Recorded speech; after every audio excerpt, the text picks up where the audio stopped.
have seen many sexual offences with women. This question is for Left Unity Nitish Kumar. How they are going to tackle this issue after coming into JNSU? साथियों, मैं आपको बता देना चाहता हूँ और point wise बताना चाहता हूँ। विशाखा जजमेंट के बाद जीएसकेएस आया था, लेकिन एक जेएनयू इशू था जो 1996 में इस बात को एडमिन के सामने कहा था, इस कैंपस में एक ऐसी बॉडी चाहिए जो बिना एडमिन के इंटरफेरेंस के सेक्सुअल हैरेसमेंट को केसेस को डील करेगा। और यदि हमारा यूनियन आएगा, जब इस कैंपस में जीएसकेएस को खत्म किया गया था, उसके बाद उसकी कोर्ट की लड़ाई चल रही थी, उसके साथ साथ इस कैंपस में पैरेलल जीएसकेएस चलाया जा रहा था।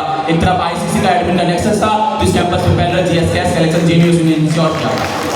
Next, What will you do to improve infrastructure in SSS?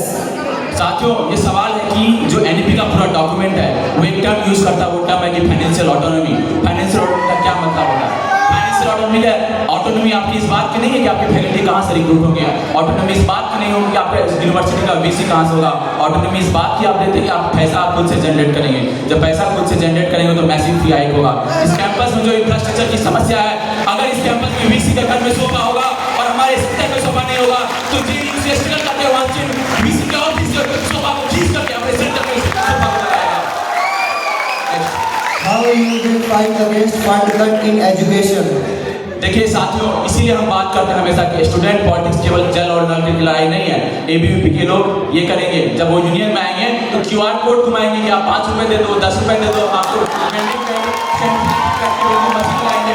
लेकिन जो जेएनयू इश्यू होगा वो सरकार के हाथ में हाथ मिला करके एनईपी के खिलाफ लड़ाई करेगा और इंफ्रास्ट्रक्चर के लिए को यहाँ से लेकर लेफ्ट पैनल पीएचडी में गर्ल्स के डेप्रिवेशन पॉइंट्स के खिलाफ हाई कोर्ट क्यों जाता है? क्या ये जेंडर जस्टिस के खिलाफ नहीं है? मुझे लगता है कि एबीवीपी के लोग जो है उनमें फैक्ट की कमी है। 2017 में जो कोर्ट मूव किया जाता है, साथियों याद करिए वही समय था जब 2016-17 में मैसिव सीट कट होता है इस कैंपस में। मैसिव सीट कट के खिलाफ जब यहाँ के जेएनयू से लड़ाई करता है तो एडमिनिस्ट्रेशन और वाइवा बोर्ड में 30% से कम करके 20% की बात जब होती है तो यहाँ का एडमिनिस्ट्रेशन उसको 100% कर देता है।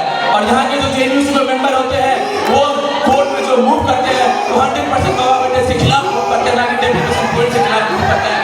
अगर इनको अगर यही बात है तो मुझे बता दें एबीवीपी के लोग तमाम इंडियन यूनिवर्सिटीज में डेप्यूटेशन पॉइंट क्यों नहीं इंश्योर किया गया है और डेप्यूटेशन पॉइंट जेएनयू में क्यों है? In the last 4 years, what has the Left Unity Union done for students of SSS? How do you plan to further left struggle against ABVP admin nexus in JNU? साथियों, ये हमेशा जो JNU है वो ABVP admin nexus के खिलाफ खड़ा होगा। हम देखते हैं कि इंटरव्यू में जिस प्रकार से ये लोग अपना एबीवीपी के लोग की नेक्सस बना के उसके खिलाफ एक लड़ाई